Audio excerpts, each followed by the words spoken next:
Okay, good afternoon बच्चों। Good afternoon sir. Last class में हमने 41 क्वेश्चन बीच में रह गया था अपना, अभी वहीं से स्टार्ट करते हैं। 41 क्वेश्चन में पूछ रहा है वर्क डन निकालना है हमें। आर की वैल्यू या डब्ल्यू की वैल्यू दी हुई है 60 kg, डिस्टेंस दी हुई है 5 मीटर और कोफिशिएंट ऑफ फ्रिक्शन की वैल्यू दी हुई है 0.2।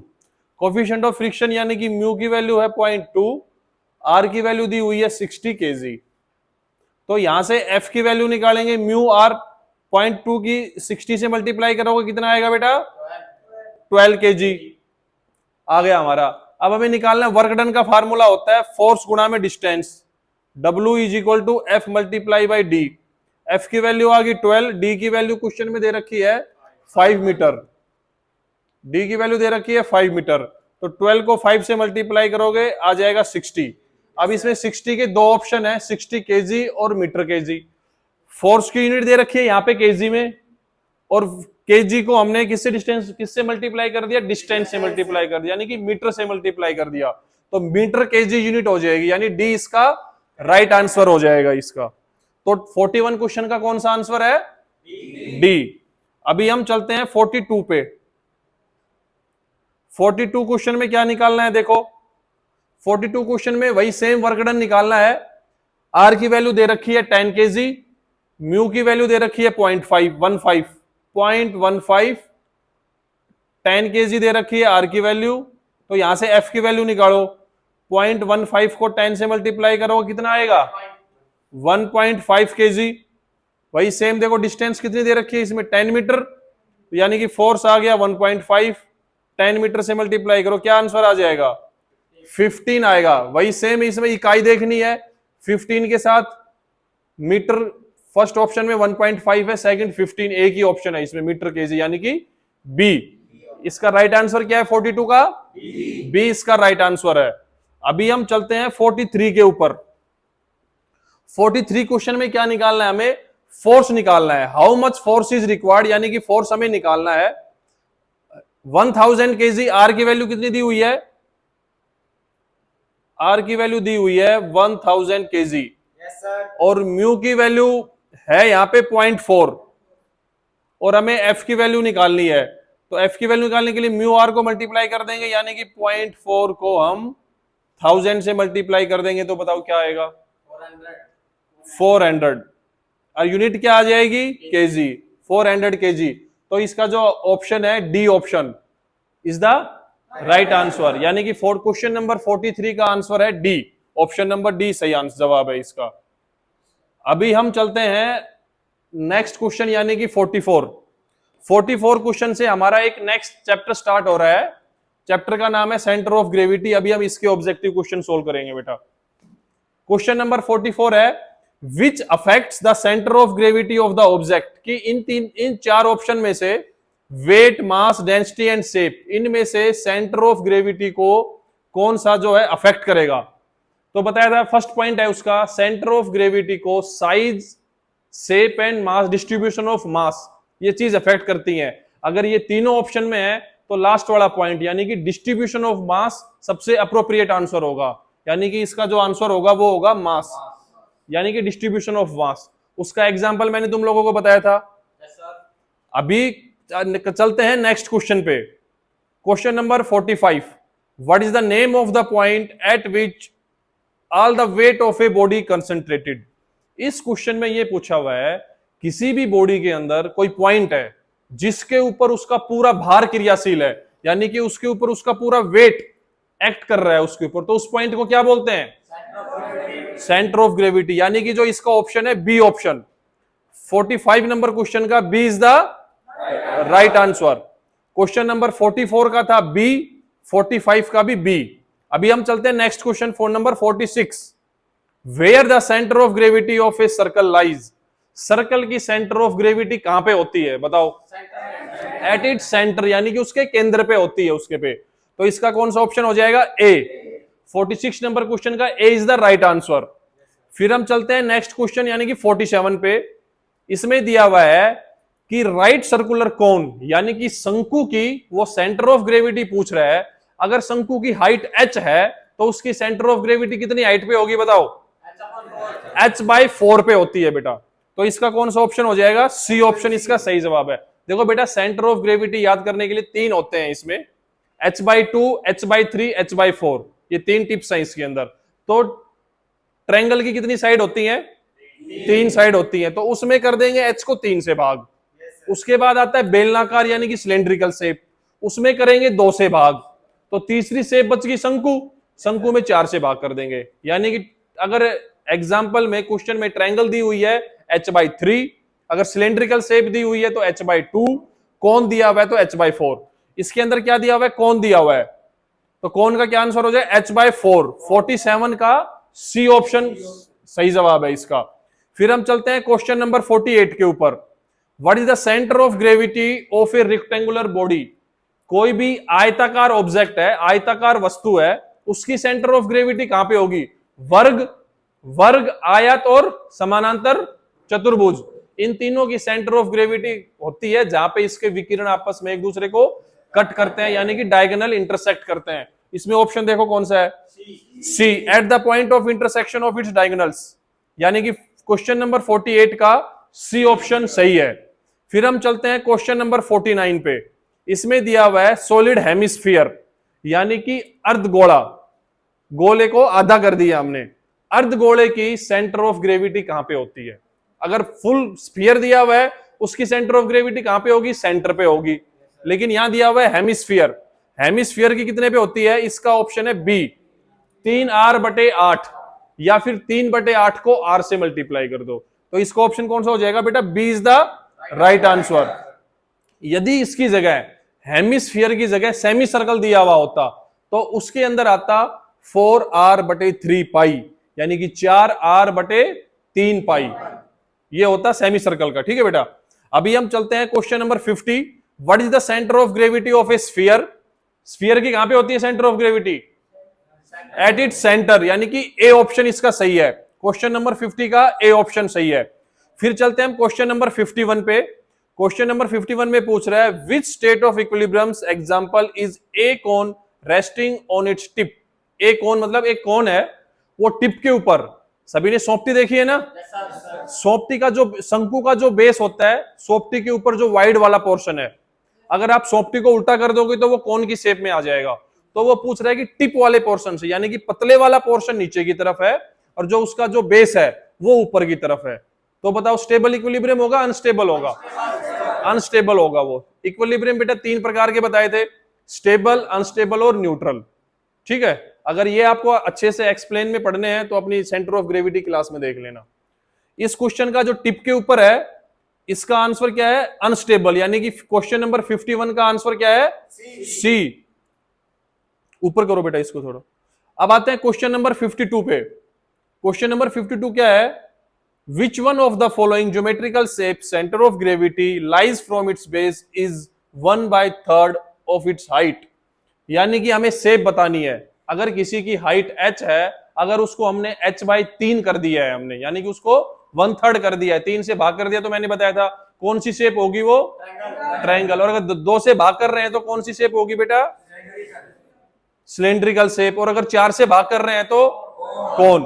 तो इस ऑप्शन में पूछा हुआ है 1/3, 1/3 यानी कि इसका ऑप्शन होगा सी, यानी कि ट्रायंगल। तो क्वेश्चन नंबर 52 का सी आंसर सही है, सी ऑप्शन सही है। चलते हैं क्वेश्चन नंबर 53 पे। Which state of equilibriums example is a cone resting on its base, resting on its base, यानी कि उसके बेस के ऊपर स्टैंड कर रहा है। हमने सोपटी को उल्टा कर दिया है। ठीक है, जो वाइड वाला पोर्शन है वो नीचे की तरफ है, तो वो इक्विलिब्रियम स्टेबल होगा, अनस्टेबल होगा? वो स्टेबल होगा। तो इसका आंसर हो जाएगा ऑप्शन नंबर सी, इसका सही जवाब है। आगे चलो बेटा, क्वेश्चन नंबर 54। इस टी सेक्शन का इसने सेंटर ऑफ ग्रेविटी निकाला हुआ है। तो बेटा इस क्वेश्चन में अगर आपको 54, 57 और 58 इन तीनों क्वेश्चन को हमने अच्छे से एक्सप्लेन करके सेंटर ऑफ ग्रेविटी वाली में सोल्व किया हुआ हमारा पार्ट 3 में, वहां से देख लेना। अभी मैं थोड़ा इसका फास्ट में सॉल्यूशन करवा देता हूं। इसमें क्या करेंगे, टी शेप में ये जो ऊपर वाला पोर्शन है, ये वाला पोर्शन है ऊपर वाला, इसको मान लेंगे हम 1, दूसरे को मान लेंगे 2, 1, 2 वाला पोर्शन, ये नीचे वाले को, इसको। तो ऊपर वाले का एरिया निकालेंगे, इसको A1 लिख देंगे। अब देखो इसकी सेंटर ऑफ ग्रेविटी ये कौन सा एक्सिस है? Y axis.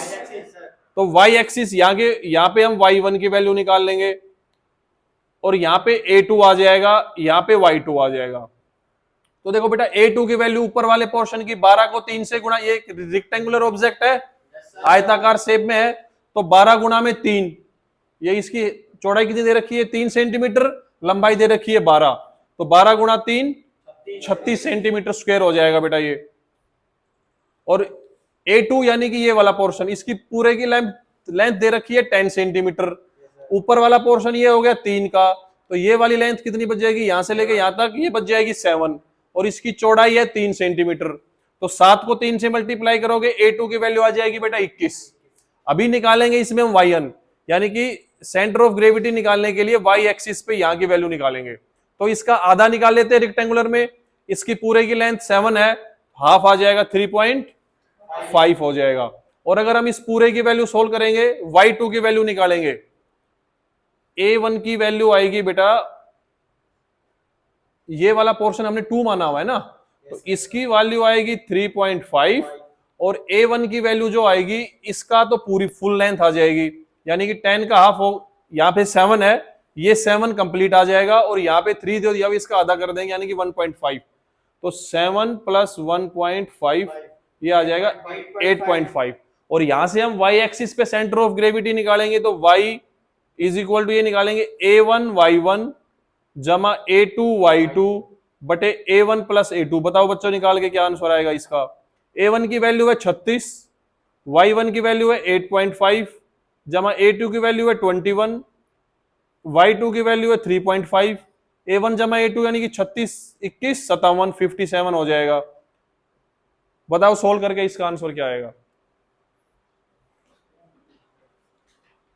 36 को 8.5 से मल्टीप्लाई करोगे कितना आएगा, 36 को 8.5 से मल्टीप्लाई करोगे क्या आएगा 306, और 21 को 3.5 से करोगे तो 73.5 डिवाइड बाय 57, तो ये कितना आ रहा है, 306 में जोड़ेंगे 379.5 अपॉन में 57। बताओ बच्चों क्या आएगा।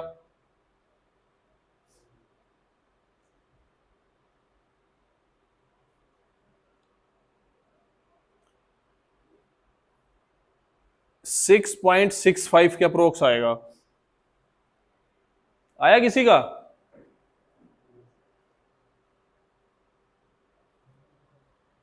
$379.5 को 6.65 आएगा। तो इसमें बेटा जो ये बी ऑप्शन दिया हुआ है 6.5 दिया हुआ है, इसकी जगह 6.65 आएगा। ठीक है, तो इसका ऑप्शन बी सही हो जाएगा, 6.5 की जगह 6.65 नोट कर लेना। ठीक है बेटा, अभी चलो नेक्स्ट क्वेश्चन पे, question number 55।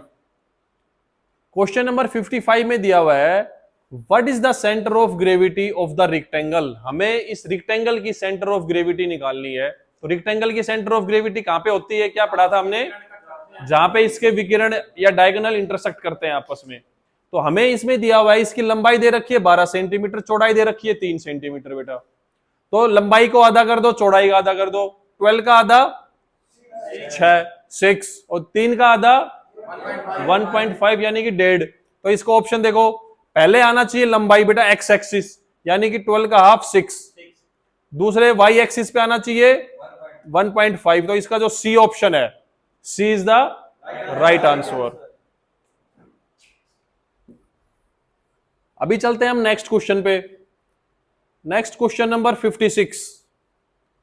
What is the centre of gravity of the lamina. Diagram कौन सा दिया हुआ हमें, क्या शेप है बताओ बच्चों, ट्रायंगल की शेप है। इसकी हाइट दे रखी है हमें, एच की वैल्यू दे रखी है 6 सेंटीमीटर। तो इसमें पूछ रहा है सेंटर ऑफ ग्रेविटी कहां पे होगी। मैंने बताया था ट्रायंगल की सेंटर ऑफ ग्रेविटी निकालते हैं तो कितने से भाग करते हैं, 3 से। तो इसको 3 से भाग करेंगे क्या आएगा, 6 को 3 से भाग कर दो 2 आ जाएगा। 2 कौन सा ऑप्शन है इसमें से, बी, यानी कि इसका बी ऑप्शन बिल्कुल सही है। अभी चलो बेटा नेक्स्ट क्वेश्चन नंबर 57। जैसे हमने क्वेश्चन नंबर 54 सोल्व किया था बेटा, ऐसे ही 57 को सोल्व करेंगे। इसको मान लेंगे A1, इसको मान लेंगे A2। इसको सोल्व करोगे इसके बाद तो अपना इसमें जो आंसर आएगा वो 94.04 आंसर होता है बेटा। इसमें भी और आंसर जो है इसका गलत दिया हुआ है। ये जो इसने जो पैरामीटर दिए हुए हैं इसके हिसाब से ये आंसर गलत है, तो इसका जो भी ऑप्शन हो देख लेना, लेकिन इसका आंसर 94.04 आएगा। और इसको आपको अगर कंप्लीट एक्सप्लेनेशन देखनी है अपनी सेंटर ऑफ ग्रेविटी की पार्ट 3 में, इसको अच्छे से एक्सप्लेन करके सोल्व किया हुआ है। अभी हम चलते हैं क्वेश्चन नंबर 58। ये भी हमने सेंटर ऑफ ग्रेविटी की पार्ट 3 में अच्छे से एक्सप्लेन करके सोल्व किया हुआ है। इसमें इसको मानेंगे पार्ट 1, इसको मानेंगे पार्ट 2। तो ये जो दिया हुआ है ये रिक्टेंगुलर शेप है, लेकिन बेटा ये रिक्टेंगुलर शेप नहीं है, ये स्क्वायर शेप में आएगा। ये इसका जो पैरामीटर दिए हुए इनकम्प्लीट है ये। और ये जो ट्रायंगल दी हुई है ये इक्विलेटरल ट्रायंगल है, यानी कि समबाहु त्रिभुज है। पहले इसका एरिया निकालेंगे, इसका निकालेंगे।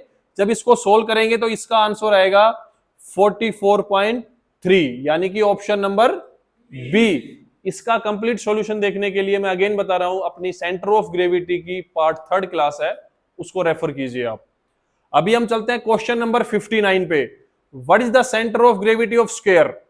बताया था मैंने, स्क्वायर, रेक्टेंगुलर और पैरेललोग्राम, इन तीनों की सेंटर ऑफ ग्रेविटी कहां पे होती है? जहां पे इनके डायगोनल इंटरसेक्ट करते हैं, या फिर लंबाई और चौड़ाई को हाफ कर दो। तो स्क्वायर की लंबाई चौड़ाई सेम होती है, तो इसकी क्या दे रखी है 60 mm, तो हाफ कर दो, 60 का हाफ, तो लंबाई भी और चौड़ाई भी 30 ऑप्शन देखो कहां पे है, यानी कि option C is the right answer. Question number 59 का सी ऑप्शन सही है। अभी हम चलते हैं क्वेश्चन नंबर 60 पे। क्वेश्चन नंबर 60 में पूछा है what is the centre of gravity of the cone, base 10 centimetre and height is 50 centimetre. बताया था मैंने, अगर कोन की हाइट दे रखी हो h, तो कितने से भाग करते हैं सेंटर ऑफ ग्रेविटी निकालने के लिए? 4 से भाग करेंगे। तो बेस का तो रोल है ही नहीं इसमें, ये हमें कंफ्यूज करने के लिए दिया हुआ है।